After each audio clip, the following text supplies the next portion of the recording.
Welcome to the Just Ingredients podcast. I'm Cara Lynn, and here we talk all things nourishing to the mind, body, and soul. This is a place where you can find just good ingredients to life.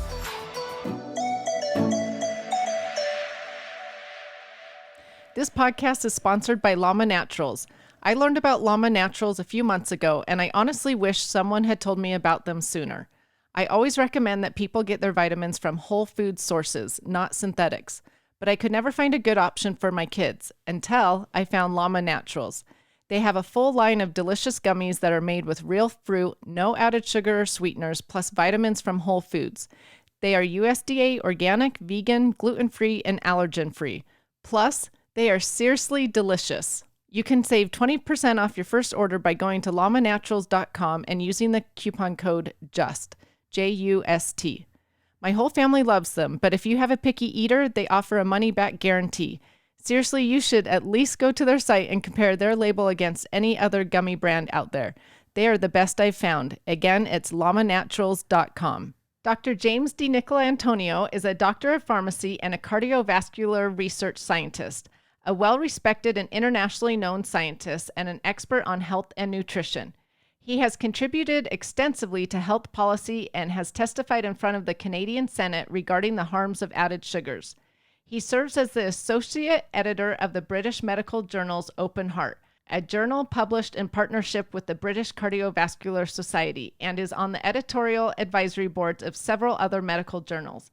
Dr. DiNicolantonio is the author and co-author of over 250 publications in the medical literature. He also is the author of 5 best-selling health books, The Salt Fix, Superfuel, The Longevity Solution, The Immunity Fix, and The Mineral Fix. You can follow him on Instagram and Twitter at Dr. James, D-I-N-I-C. So Dr. James DiNic, and on Facebook. You can visit his website at drjamesdinic.com.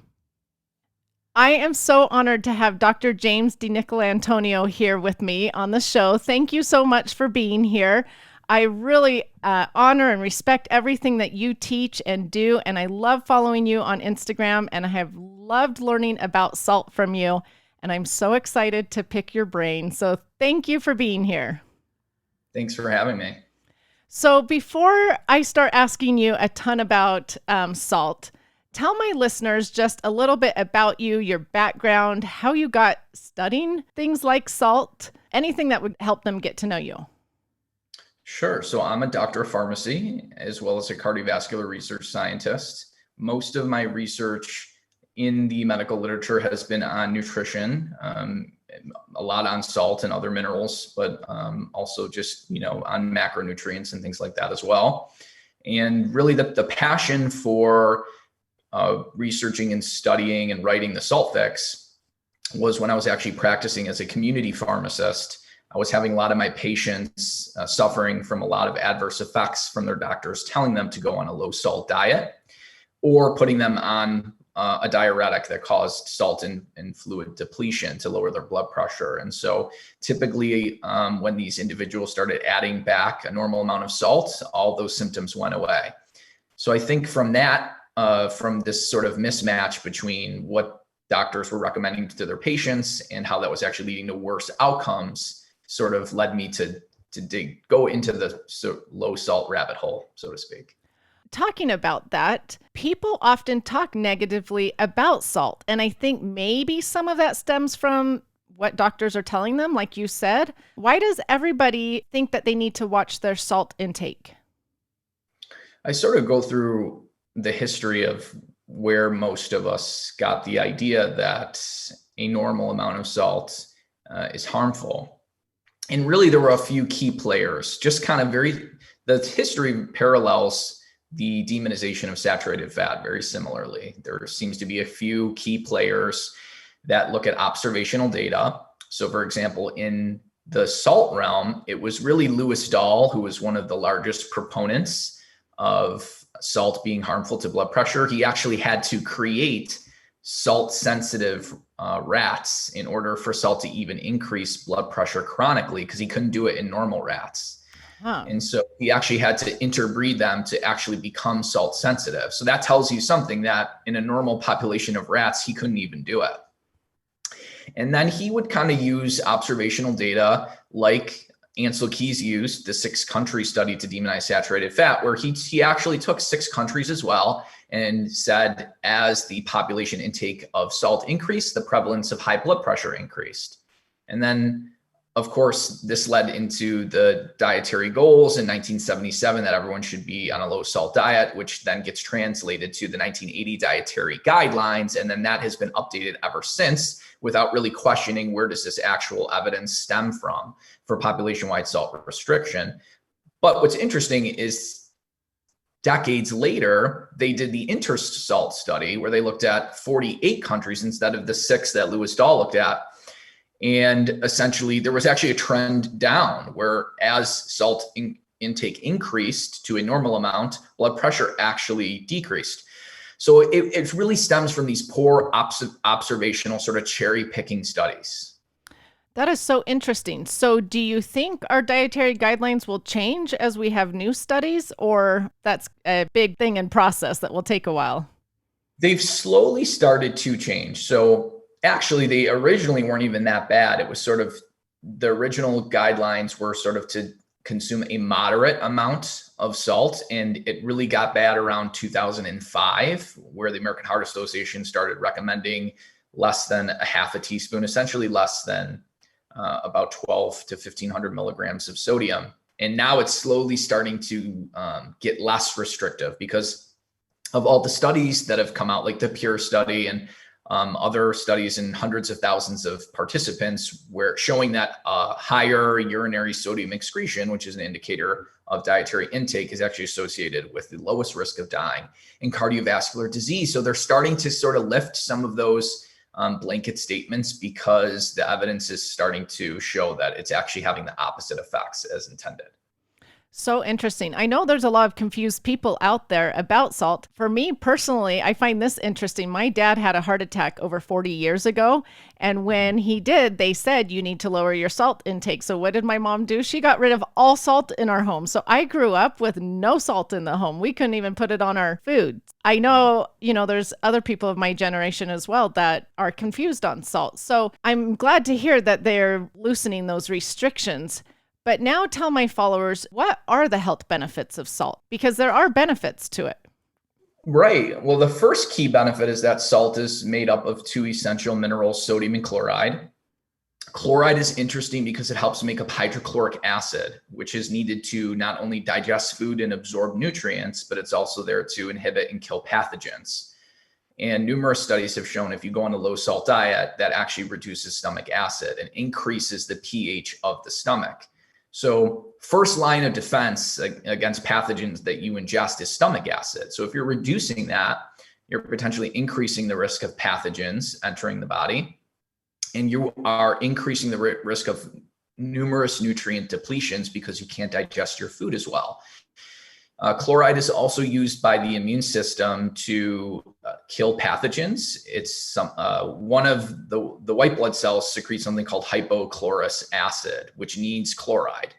And we have to get that through the diet, through salt intake, and that helps to kill pathogens as well. So the immune system actually utilizes chloride to help kill pathogens. And there's something called taurine chloramine, which taurine combines with chloride again from salt to actually then calm cytokine storms after the immune system is sort of bombed out the pathogen. So the body uses chloride for a lot of pathogenic type of functions, whereas sodium is used for maintaining, electrical currents, so the muscles don't spasm, so the heart beats. It gives you a blood pressure, which we all need. We're so, used to the doctor saying, high blood pressure, but we need blood pressure. And there's a lot of people who, when they go on a low salt diet, they get very dizzy going from a seated to a standing position. So exercise performance goes down, sleep is reduced in regards to the quality of sleep, and even getting to sleep is impaired on a low salt intake because the stress hormones like noradrenaline adrenaline, aldosterone, renin, angiotensin are all dramatically increased on a low salt diet. So salt helps keep our stress hormones down. It helps with exercise performance, gives us energy. So I think, from that perspective, it's an extremely important mineral. Well, there's so many health benefits, and I find this interesting because I was just talking to a doctor recently who said a lot of Americans' stomach acid is low, that they need more of it to properly digest their food. And here you are saying it's connected to salt, but then so many doctors are saying lower your salt intake. So that's so interesting. And for you to say that it helps with stress, amazing, because Americans, the majority of us are overstressed. And so here again, we should be increasing our salt intake, correct? Right. And I think we forget about all the factors that can cause our bodies to lose salt. Typically, the healthiest things that we can do, such as eating unprocessed foods, are going to be low in salt automatically. And then exercising is going to cause salt loss through sweat. And so when we start participating in these healthy things for our bodies, whether it's eating unprocessed foods or exercising, that automatically increases your need for salt. Yeah, that's so true. Okay, I want to ask you a few things how salt really helps specific health issues. So, for instance, does salt help somebody with their sugar cravings? There have been studies where they will deplete animals of salt and then they will give them an addictive substance or a controlled medication like Adderall, or they'll give them cocaine, and there will be a greater basically dopamine response. So it basically makes addictive substances more addictive. And the reason why it does this is because if you were to have become depleted in salt, how would an animal, or how would early humans, how would they have known to actually get this essential mineral? There has to be some brain connection telling the body to go get salt if you're depleted. And what ends up happening is you end up hyperactivating the reward center in the brain when you don't have enough salt. And things that are addictive, like refined sugars, controlled substances, get a greater dopamine response when you don't have enough salt. So it makes those things more addictive. That is so interesting. It is very interesting. And there's this parallel between the taste receptors on the tongue for sweet and for salt. And whereas you will get an aversion signal if you have too much salt, things will taste too salty. That doesn't happen with sugar. The more sugar you consume, the more you crave. So I've noticed that in a lot of people that I talk to, if they just drink something like pickle juice, or if they up their salt intake, their sugar cravings go down. And that's probably because the hyperactivation of the reward center in the brain, it goes down once you start consuming more salt. Wow, I love hearing that. Okay, so now let's take another health issue. Does salt play a role in mental health, depression, anxiety? So almost every single neurotransmitter in the brain, in order for it to move in and out of the cell, requires sodium or chloride. So the body uses those two minerals to move a lot of molecules in and out of the cell of the body. And so what's also interesting is the fact that sodium is required to drive vitamin C into the brain and help to reduce oxidative stress in the brain. And a lot of people who have mood issues or depression, they actually have an increase in oxidative stress in the brain. So driving vitamin C into any organ is dependent on having enough sodium. For example, you can actually induce osteoporosis in animals by simply dropping their blood sodium level, because it prevents vitamin C from going into the bone. So from that aspect, sodium is extremely important for our neurotransmitters in the brain to work. I just had a aha moment, because here I grew up in this house with no salt. I mean, we couldn't bake with salt. We couldn't use salt for anything. And if you know my back history, 15 years ago, I had severe suicidal depression. And I'm like, oh my goodness, I probably was so low in salt and had no idea. So that's fascinating. I think it is a potential issue for a lot of people. That's good to know. Okay, let's go to the next one. What about hormones? Does salt have a role with hormones? Yeah, salt definitely has a role in regards to hormones. I think probably if we're talking about like adrenals and how low salt can actually harm the adrenal glands, essentially it's a stressor on the adrenal glands because they have to constantly produce something called aldosterone in order to retain salt, and that can lead to hypertrophy of the adrenal glands, which can eventually lead to burnout. And so, a lot of this adrenal fatigue and these issues with hormone function can absolutely be caused by low salt. And in fact, in order to get iodine into the thyroid gland so we can make thyroid hormones, you need sodium to then pull iodine into the actual thyroid gland. So low salt diets can actually reduce thyroid hormone production, which can obviously lead to weight gain simply. So it's pretty interesting how a lack of salt can drive a deficiency of iodine in the thyroid gland and lead to hypothyroidism. That is really interesting. Salt is so important, more so than people realize, I think. Okay, you touched upon athletic performance a little bit. You touched upon exercise. So does salt improve athletic performance, help it? What's its role?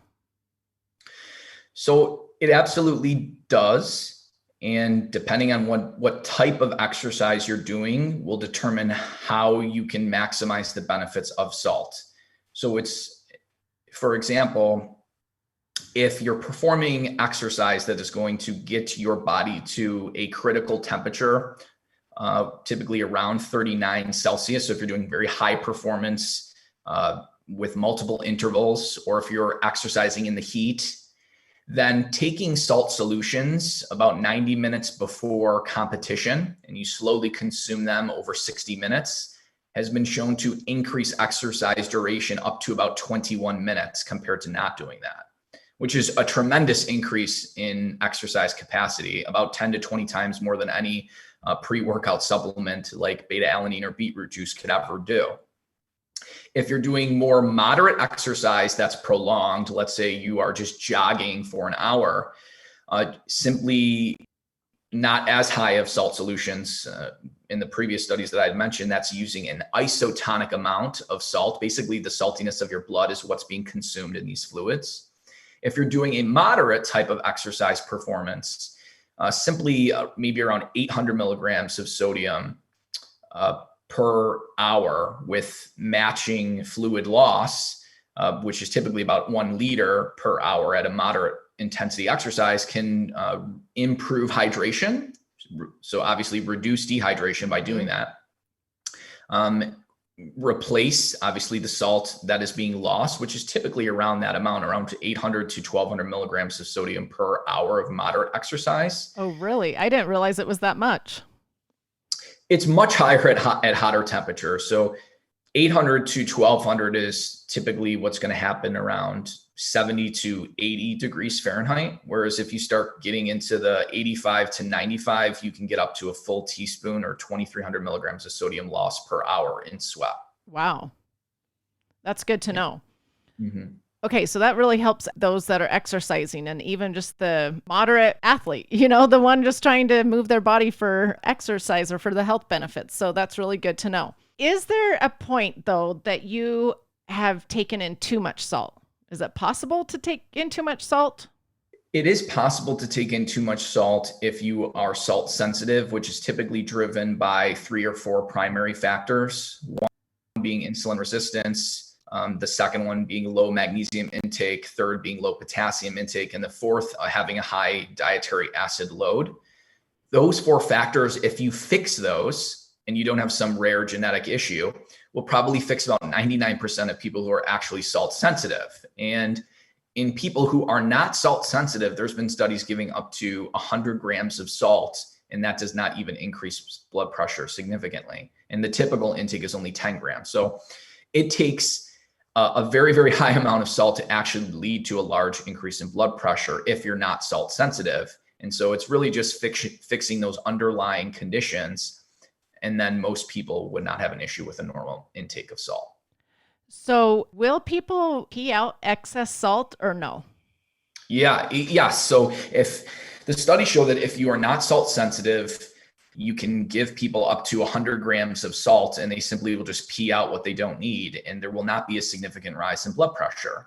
So it's really for just the people who are salt sensitive where there's retention of that salt, and that's due to the usually not getting enough magnesium, potassium, or being insulin resistant. So what does the American Heart Association recommend for the amount of salt versus what you recommend people should have per day? They typically recommend around less than a half a teaspoon of salt per day with no minimum intake necessary. Like they just say less than, as if we don't need a minimum amount of this essential mineral to live, which for any mineral, you have to have a recommendation of a minimal intake, and they don't even do that. It's just a less than sign, which is pretty scary. What the studies show that is associated with the lowest risk of dying, as well as the lowest risk of heart disease, is really about 1.5 teaspoons of salt per day. So basically a full teaspoon more than what the American Heart Association essentially recommends. Wow. And that's the minimum recommended? That is getting close to an optimal intake, about 1.5 teaspoons of salt, because it's associated with the lowest rates of heart disease and risk of dying. That is so interesting to me that that's related to the lowest risk of dying and heart issues, but yet the American Heart Association won't raise that up. Right. So interesting. Mm-hmm. Okay, so is any salt okay, or is there a difference between table salt versus sea salt? What are your thoughts on that? So I think in general, it's much better to get an appropriate amount of salt, even if it's regular table salt, compared to not getting enough. So basically sodium chloride is an important part. And if you can't get unrefined salts, it's better to get table salt versus being deficient in salt. So that's important. Are there benefits to unrefined salts? Yes. Certain salts, like Himalayan pink salts, like Redmond real salt, they do contain iodine. The range, depends on the location. Redmond typically has about 170 micrograms of iodine per 10 grams of salt, which is good because we typically lose about 50 micrograms of iodine per hour of exercise. And so if you're consuming salt that doesn't bring in the iodine and your diet is deficient, you can slowly become depleted in iodine through sweat, and that can lead to hypothyroidism. Interesting. And I do love that the pink Himalayan salt and the Redmond salt both have a lot of trace minerals as well, besides just the iodine. Yeah, I would say, so it depends on the type of salt in regards to if the amount is clinically relevant. So in regards to the pink Himalayans, they have clinically relevant amounts of iodine typically. When it comes to magnesium, usually you have things like the Celtic salts, there are Icelandic salts, and there are some Australian salts that can give you upwards of 180 milligrams of magnesium per normal salt. So you sort of have to mix and match if you are looking for clinically relevant amounts. Yes, Himalayan pink salts do have about 80 up to 80 trace minerals, but typically most are pretty inconsequential besides iodine.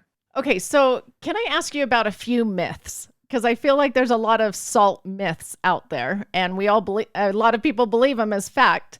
So what about salt and water retention? Because we hear the one about high blood pressure, which you've addressed, but then you hear a lot like, well, you don't want to take in a lot of salt because that, contributes to the water retention.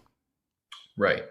So in order for water to be retained in the vasculature to lead to an increase in blood volume, serum sodium has to be elevated chronically to then draw the fluid into the vasculature. But that doesn't happen. The body controls sodium levels very well.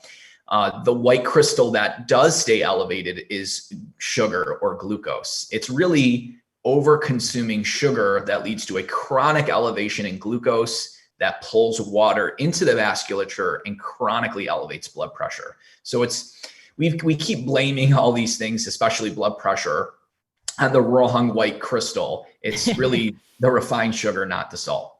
Oh, that's so interesting. No one really talks about it being sugar. They just say it's your salt. Okay. Right. So then along with that myth, then why do pregnant women, why do like OBGYNs tell them to watch their salt? Another So myth? that's another huge myth. In fact, because you're carrying a baby, you need more blood volume. So there's some really good studies, and I cover those in the Salt Fix, where giving more salt to women who are pregnant dramatically improved miscarriage rates, preterm labor, preeclampsia. So because pregnancy is a blood volume depletion state, because blood is flowing now to, the growing child. So you need more blood volume essentially in pregnancy. So I think because, again, the whole sort of tying in with a lot of people believing that salt leads to high blood pressure and that pregnancy can lead to high blood pressure and preeclampsia, they sort of do the A to B, B to C extrapolation and think that actually low salt will help to reduce high blood pressure in pregnancy. And in fact, it can make things worse. Do you think these doctors and OBGYNs and all doctors, I should say, are some of them learning about salt and the health benefits of it, or we still have a long road ahead of us? I think we still definitely have a long road ahead of us, but I do think that there are certain doctors that want to educate themselves beyond what they learned in school. And it's typically those doctors that start, getting into health and nutrition because they're not taught nutrition, at least not more than about 4 hours in medical school. So really that information has to come from their drive to educate themselves beyond what the classroom, so to speak. Gotcha. Okay, I still have a couple more myths for you. What about salt and kidneys? Like you hear, too much salt is bad for the kidneys. So what about that one? Right. One of the biggest myths is that a high salt diet will increase the calcium in the urine and increase the risk of kidney stones. And in fact, the exact opposite is true. The biggest risk factor for kidney stones is actually not drinking enough fluid. And clinical studies have shown that giving more salt to people increases their fluid intake and dramatically reduces kidney stone formation. So there's this myth that high salt diets or normal salt intakes will increase risk of kidney stones, and it's actually the opposite. And farmers have known this for years. They have known that giving more salt to their animals reduces kidney stone formation. And then in regards to harming the kidneys itself, low salt diets have actually been shown to lead to acute kidney failure because you have to have good blood flow to the kidneys. Otherwise, the kidneys can become ischemic, essentially lack of blood flow, and die. And numerous studies have shown that if you put people on very low salt intakes and it depends on the person, how sensitive they are, it can actually lead to acute kidney failure because of the lack of blood flow to the kidneys. So again, if someone isn't salt sensitive, and if they are, fix those underlying issues, salt is actually beneficial to the kidneys. Okay, that's good to know. Okay, another one, heart health. And this one I'm so curious to know about. So obviously we know the American Heart Association puts it at a lower level of what salt amount you should have each day. But why is there that myth that it is harmful for heart health? Just due to the high blood pressure? Is that the major Yeah, it reason? is. So they hyper-focused on blood pressure. And in the Salt Fix, I sort of explain how a better marker of the stress on the heart is actually heart rate multiplied by blood pressure. And almost everyone who reduces their salt intake will have a significant rise in heart rate, where when you multiply those two together, heart rate and blood pressure, it's actually typically much worse on a low salt intake than a normal salt intake.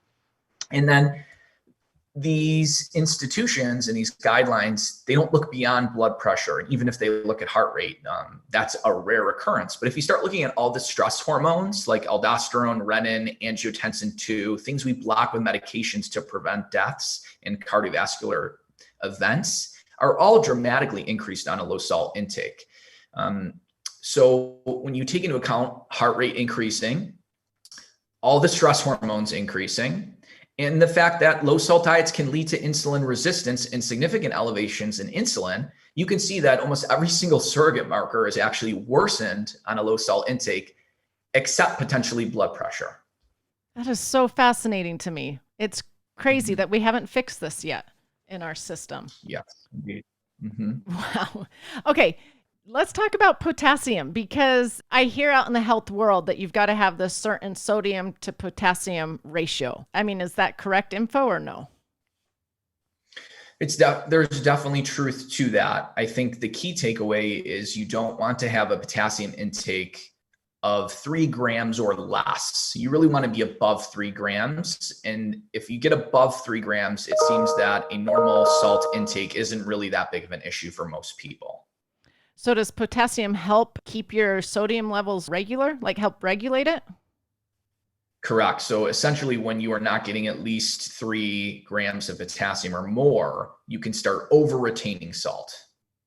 Okay. So potassium's just as important, or as important too, Absolutely. I should say. Yeah. Okay. So how do you recommend to others to get more salt into their diets?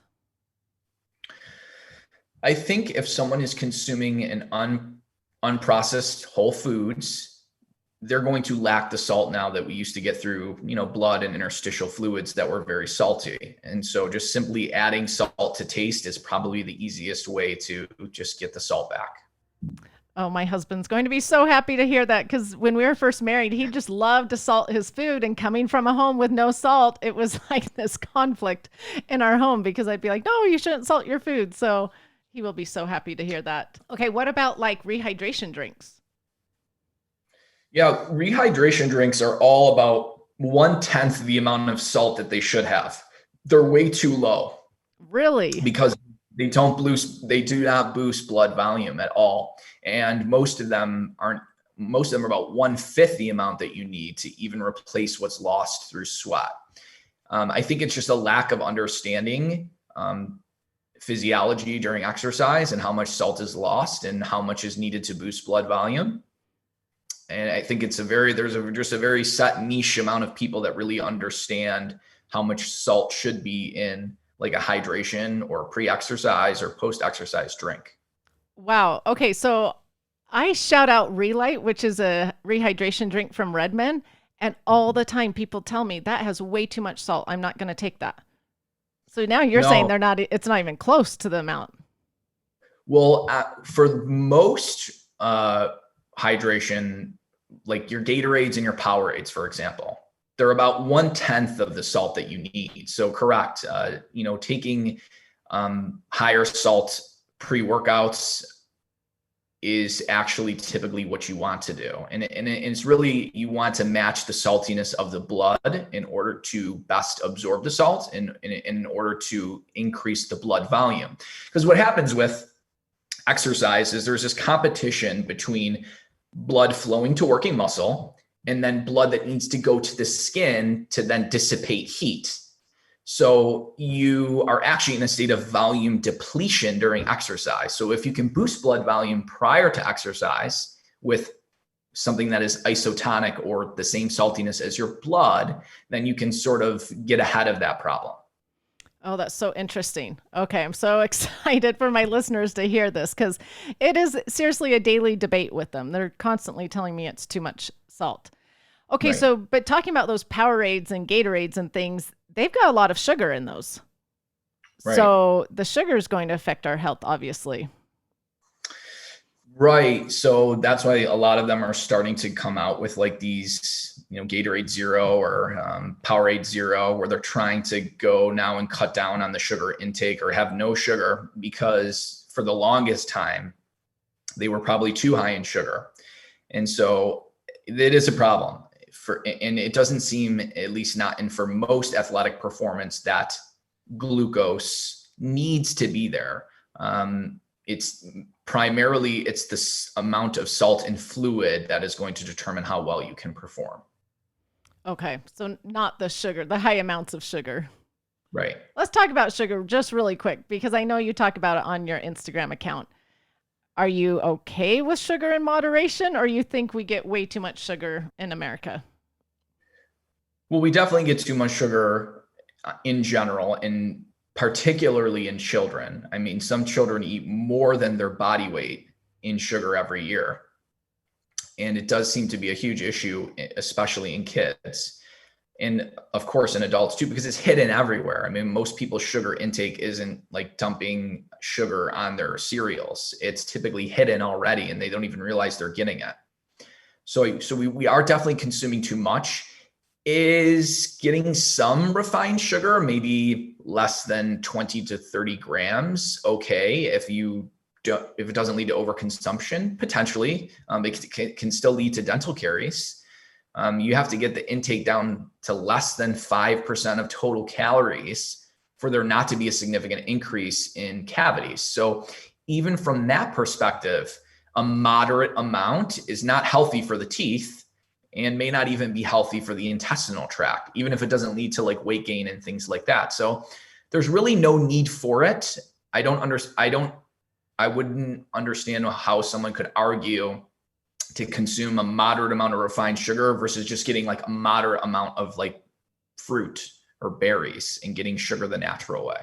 What I find fascinating is we get too much sugar, which we shouldn't, but we get not enough salt, which we should get more salt. So it's like we need to have more salt, less sugar, but we have it opposite in America. Right. And what's funny is that, the body can produce glucose. So technically, in order to live, we do not need dietary exogenous sugar, but we absolutely need exogenous salt. Now, that's not to say that consuming 100 to 200 grams of whole food carbohydrates isn't going to have some benefits, especially in athletes. It absolutely will. But the key is that there is a zero need for eating refined sugar. Yeah, I agree. Okay, so other than adding in more salt and removing sugar or having less sugar, what other tips would you give to people who are wanting to live a healthier lifestyle? Well, sort of what I try to do is I think it depends on, how active someone is, where they're starting. Are you extremely lean and muscular? Then there's probably no need to do intermittent fasting. If you're starting being severely overweight, then just the timing and how frequently you consume your meals will probably matter. So it's almost like if you're this high performing person, don't fast, fuel your workouts and don't worry about sort of time restricted eating. If you're someone who doesn't like to move a lot, then you're probably someone who's going to benefit by eating in a smaller window of time and less frequently. So I think taking that into consideration is important. And then once you can separate out those two people, everyone should be consuming whole foods. And whether you're plant-based or animal-based, I think everyone would benefit from having at least 20% of their caloric intake coming from animal foods, because there are certain nutrients that you cannot get from plant foods that you have to get through either animal foods or supplements. And from like just being able to hit the RDA for protein, it's very difficult if you're not consuming at least 20% of your calories from animal foods. Yeah, I agree. Nothing against vegans. I think it's great they can do it, but I tried it for a few weeks and my protein was so low and I kept trying to boost it and it is really hard to do. So I agree with that. Thank you so much for joining me today and teaching my followers about salt and answering some of those myths, because I know salt can be really confusing to people. So thank you for taking your time. I always end my show with asking my guest what they think the best ingredient in life is. What would you say the best ingredient in life is? And maybe we should say it can't be salt, because I know salt would be your answer. Yeah, I guess if we're talking about like dietary additive, right? Salt would certainly be up there. I think if we're talking about removing something, I would say negative people, because I think your thoughts and the people that are around you can have a dramatic impact on your health. So I think, being more positive and getting rid of some of those negative people in your life, it's not something we tend to focus on, but it actually can have a pretty dramatic effect on your health. I love that. I agree. Having positive energy around you is actually really good for your health. And they've even shown scientific studies about the positive energy around you. So thank you for sharing that. Tell my listeners where they can find you and where they can find your books, things like that. Sure. So my books are on Amazon. And my website is Dr. James DiNic. So that's Dr. Dr. James DiNic, DINIC.com. They can find out more about me and my research at the website. And then I'm pretty active on social, particularly Instagram, which is at Dr. James DiNic. If you guys don't follow him on Instagram, do so now. He is one of my favorite follows. I love that you make it really simple. I love your list. Like every day I'll wake up and it's like 5 things to do to be healthier, 5 things to add in, or, just your lists are really nice and helpful. So I appreciate that. And I appreciate that you're trying to educate more people about living a healthy lifestyle. Yeah. Thank you. So again, thank you so much for being here. I really appreciate it. Thanks for having me. Thank you so much for listening. Remember to subscribe to the Just Ingredients podcast to learn more about your health and good ingredients to life. Plus, get daily tips at just.ingredients on Instagram.